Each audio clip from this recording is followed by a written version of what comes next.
Hello everyone, welcome back to the channel. Discuss करेंगे important questions रहेंगे CTET 2020 के लिए मॉक टेस्ट सीरीज डिस्कस कर रहे हैं। पेपर टू विज्ञान के लिए सेशन रहेगा हमारा, जिसमें हम लोग सेट नंबर 22 को आज डिस्कस करेंगे। एक शॉर्ट सेशन रहेगा हमारा। और अगर आपने चैनल को सब्सक्राइब नहीं किया तो शिक्षा फॉर नौकरी को सब्सक्राइब करें और बेल आइकन ज़रूर प्रेस करें। लेटेस्ट नोटिफिकेशन के लिए फॉलो करें। टेलीग्राम चैनल पर आपको फॉलो करना है। लेटेस्ट नोटिफिकेशन और इस वीडियो का पीडीएफ आपको टेलीग्राम चैनल पर देखने के लिए मिलेगा। स्टार्ट करते हैं अपने आज का सेशन बिना किसी डिले के। क्वेश्चन का लेवल पसंद आए, इंटरेस्टिंग लगे तो यार लाइक शेयर और सब्सक्राइब करके ज़रूर जाइएगा। क्वेश्चन नंबर 1 है, विच of the following is not a source of carbohydrates. निम्नलिखित में से कौन सा कार्बोहाइड्रेट्स का एक स्रोत नहीं है, ये आपको बताना है। ऑप्शन आर गेहूं यानी कि वीट, मक्खन यानी बटर, मटर यानी पी, या ऑप्शन डी चावल यानी राइस। जो नॉट पूछा गया है, ध्यान देना है कि कौन सा इन ऑप्शंस में से सोर्स नहीं है, वो आंसर देना है। आप लोग आंसर चैट के थ्रू करते रहिएगा। बहुत ही अच्छे और इंटरेस्टिंग क्वेश्चन है, बार बार रिपीट होते हैं और कंफ्यूजिंग हो जाते हैं। तो राइट आंसर क्वेश्चन नंबर 1 के लिए रहेगा हमारे पास ऑप्शन नंबर बी। देखिए बी क्या ऑप्शन है, बटर ऑप्शन है। और बटर किस चीज़ का सोर्स होता है? बटर सोर्स होता है फैट का। ये क्या प्रोवाइड करता है? मक्खन हमें फैट देता है। और ये क्या पूछ रहे हैं कि कार्बोहाइड्रेट्स का सोर्स नहीं है, तो वो यही है। इसलिए हमारा बी सही है। वीट क्या होता है? कार्बोहाइड्रेट्स होता है। चावल में भी हमारे कार्बोहाइड्रेट्स पाए जाते हैं।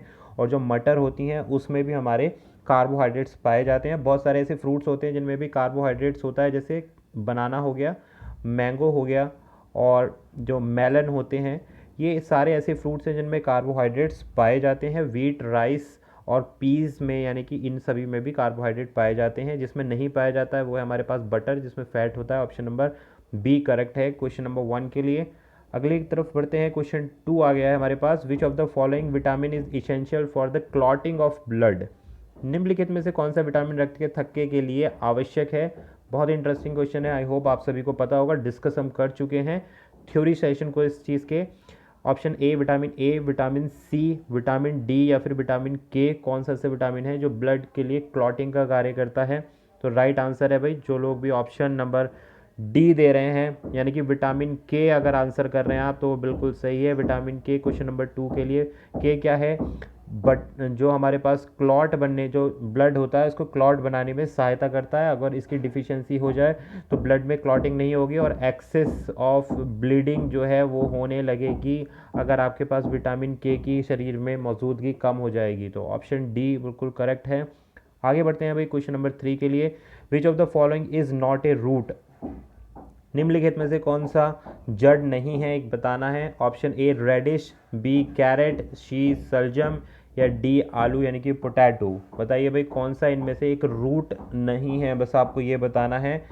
बहुत ही इंटरेस्टिंग से क्वेश्चन है, सिंपल क्वेश्चन है, लेकिन कई बार हम लोग जल्दी में इसको गलत कराते हैं, तो इसलिए आज इस तरीके के क्वेश्चन सम्मिलित किए गए हैं इस सेशन में। इसलिए शॉर्ट सेशन रहने वाला है भाई। बताए भाई फटाफट क्या करेक्ट आंसर होगा। तो ये ऑप्शन नंबर डी जो है, जिसको हम बोल रहे हैं पोटैटो, इसमें क्या होता है? रूट नहीं होती है, क्या होता है? स्टेम होता है। ठीक है। कैरेट की बात करें, गाजर का हम कौन सा पार्ट खाते हैं भाई? गाजर का हम स्टेम ही खाते हैं। रेडिश, मूली का भी सेम और शलजम का भी सेम। लेकिन यहाँ क्या है हमारे पास? आलू जो है, इसकी जो है इसमें रूट नहीं होती है। क्लियर है भाई? तो ये इसलिए हमने ऑप्शन नंबर डी को ऑप्ट किया है।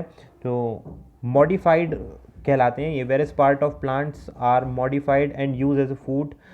Roots of plant use as food are carrot हो गया, ट्रम्प हो गया, रेडिश हो गया, पोटैटोज आर मॉडिफाइड। ये सब मॉडिफाइड आपके स्टेम कहलाते हैं। क्लियर है भाई? तो इसलिए ऑप्शन नंबर डी क्वेश्चन 3 के लिए बिल्कुल करेक्ट है। आगे बढ़ेंगे नेक्स्ट क्वेश्चन की ओर। क्वेश्चन नंबर 4 देखते हैं। Regular movement of bowels is facilitated by. नियमित रूप से मल त्याग किसकी सहायता से होता है? ऑप्शन नंबर ए ग्लूकोज की हेल्प से, बी वसा की हेल्प से, सी रफेज की हेल्प से, या डी इनमें से कोई नहीं। बताए भाई। देखिए डिस्कस कर चुके हैं हम लोग इस चीज़ को। जो प्रोटीन्स वाला हमने थ्योरी चैप्टर पढ़ा था, फूड एंड न्यूट्रिशन वाला, वहाँ हम इन सभी चीज़ों को डिस्कस कर चुके हैं। उसी पर बेस्ड हमारे ये क्वेश्चन हैं आज के। तो राइट आंसर है हमारे पास, जो लोग भी ऑप्शन नंबर सी कर रहे हैं बिल्कुल सही है भाई।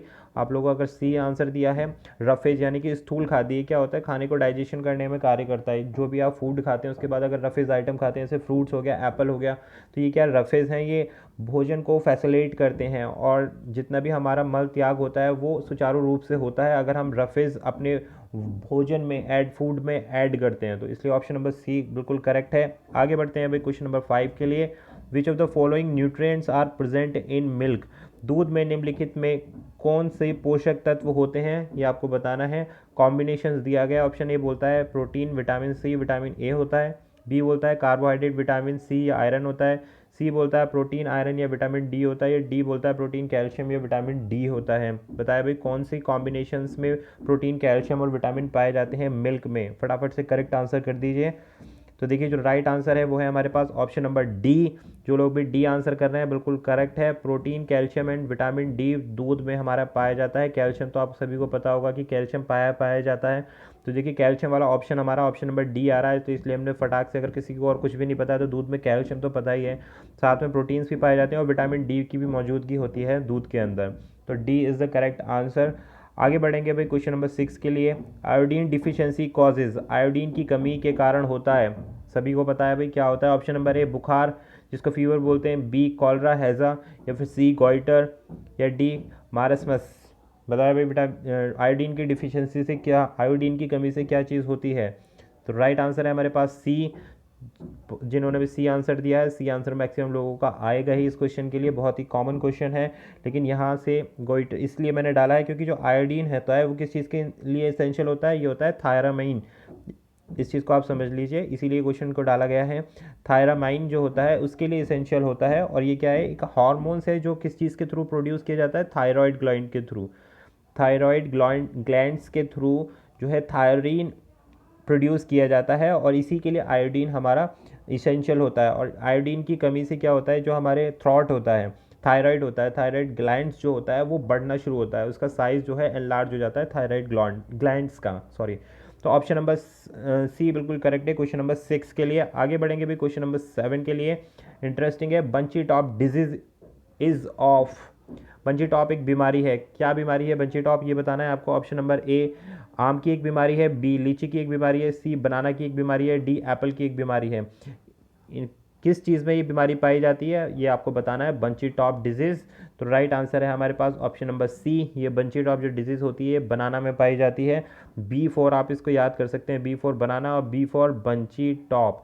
तो इसके जो शॉर्ट फॉर्म बनती है वो बनती है, इसको आप शॉर्ट में हम लोग ऐसे भी पूछ सकते हैं, BBTD। ठीक है भाई, बंची टॉप डिजीज़। ठीक है, और टी किस लिए स्टैंड करेगा, TOP टॉप। ओके, क्या है ये, viral disease by bunchy top virus. किसके थ्रू होती है मेनली, ये वायरस की वजह से होती है, इसको ध्यान रखना। और किस में पाई जाती है, बनाना में पाई जाती है। ऑप्शन नंबर सी बिल्कुल करेक्ट है इसके लिए। आगे बढ़ते हैं भाई नेक्स्ट क्वेश्चन के लिए। हम क्वेश्चन नंबर 8 होगा हमारा, hepatitis B which affect liver is actually a. Hepatitis B जो लीवर को प्रभावित करता है वास्तव में एक है। ऑप्शन नंबर ए वायरस है, बैक्टीरिया है, प्रोटोजोआ है, या हेलमिंथीज या पेट का एक कीड़ा है। बताया भाई हेपेटाइटिस बी जो है किस, जो लीवर को अफेक्ट करता है, किसके कारण से होता है ये आपको बताना है। फटाफट से राइट आंसर कर दीजिए, थोड़ा सा टाइम दे रहा हूँ आपको जिससे आप राइट आंसर कर सकें। तो देखिए जो इसका करेक्ट आंसर है वो है ऑप्शन नंबर ए। जो हेपेटाइटिस है वो क्या है, एक तरीके का वायरस है, वायरस के थ्रू होता है, इसको शॉर्ट में हम बोल देते हैं HBV। इससे हमें पता चल जाता है ये हेपेटाइटिस बी का एक वायरस है, HB फॉर हेपेटाइटिस बी, और लीवर को अफेक्ट करता है। ठीक है, और एक क्रोनिक इन्फेक्शन होता है इसमें, एक्यूट एंड क्रोनिक इन्फेक्शन होता है इसमें। तो ये भी आप ध्यान रखिएगा। तो ऑप्शन नंबर ए करेक्ट है क्वेश्चन नंबर 8 के लिए। आगे बढ़ते हैं नेक्स्ट क्वेश्चन की ओर, जो है हमारे पास question number 9। The function of saliva is to, लाल रस जिसको लार बोलते हैं, इसका क्या वर्क होता है ये आपको बताना है। ऑप्शन नंबर ए कन्वर्ट करता है स्टार्च को शुगर में, या प्रिवेंट करता है food from entering into wind pipes, ये कन्वर्ट कार्बोहाइड्रेट इनटू प्रोटीन्स, ये कन्वर्ट स्टार्च इनटू फैट्स। देखिए इस तरीके के क्वेश्चन आपको बहुत ज़्यादा कई बार पूछे जाते हैं, लेकिन पता होने के बाद भी कंफ्यूजिंग हो जाते हैं, इसीलिए आज हम इस सेशन में इसको डिस्कस कर रहे हैं।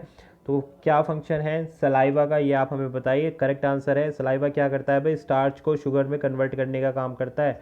तो सलाइवा कहाँ मौजूद होता है, हमारे माउथ में प्रेजेंट होता है। जब भी हम इनहेल करते हैं फूड को तो सबसे पहले सलाइवा ही ग्लैंड्स मिक्स होता है जो स्टार्च को शुगर में बदलने का काम करता है, इसको भी हम डिस्कस कर चुके हैं। और दूसरा क्या है, जो बड़े लार्ज कंपोनेंट्स होते हैं, लार्ज कंपाउंड्स होते हैं, उनको ब्रेक डाउन करने का काम भी किसका होता है, सलाइवा का होता है। तो इसलिए option number A is the correct. आगे बढ़ते हैं भाई क्वेश्चन नंबर 10 के लिए। ड्यूरिंग स्लीप ए मैंस ब्लड प्रेशर, नींद के दौरान पुरुष का रक्तचाप होता है, ये आपको बताना है। इंक्रीज होता है, डिक्रीज होता है, रिमेन कांस्टेंट, या फिर फ्लक्चुएट। ब्लड प्रेशर होता है किस तरीके से बढ़ता है और कैसे कैसे बढ़ता है, ये आपके बिल्कुल ह्यूमन के लिए बिल्कुल पता होना चाहिए आपको। तो इस क्वेश्चन का कि स्लीप के दौरान ब्लड प्रेशर क्या होता है, option number D is the right answer. जो भी डी दिया है जिन्होंने भी बिल्कुल करेक्ट आंसर दिया है। क्या अर्थ होता है, फ्लैक्चुएट होता है, ऊपर नीचे होता रहता है जब व्यक्ति सोता है तो। लेकिन जब सोने से पहले का जो आर होते हैं, 1-2 घंटे का पहले आर होते हैं, तो उस ड्यूरेशन में जो ब्लड प्रेशर है वो इंक्रीज़ होना शुरू हो जाता है। जैसे जैसे दिन बढ़ता है और दिन की शुरुआत होती है तो उसमें क्या होता है, ब्लड प्रेशर बढ़ता है, और जैसे जैसे शाम होने लगती है तो फिर से दोबारा से ब्लड प्रेशर डाउन होना शुरू हो जाता है। तो ये एक कंडीशन होती है ब्लड प्रेशर की in human body. Option number D बिल्कुल करेक्ट है क्वेश्चन नंबर 10 के लिए। तो ये थे हमारे आज के सेशन के कुछ इंपॉर्टेंट 10 क्वेश्चंस। आई होप आपको पसंद आएंगे। पसंद आए तो आपको बस सिंपली फॉलो करना है टेलीग्राम चैनल पर, सब्सक्राइब करना है चैनल को शिक्षा फॉर नौकरी के लिए। मिलेंगे आपसे नई वीडियो में। वीडियो पसंद आई हो तो don't forget to like share and subscribe. This was Abhishek Tyagi. Thanks for watching this section. Thank you.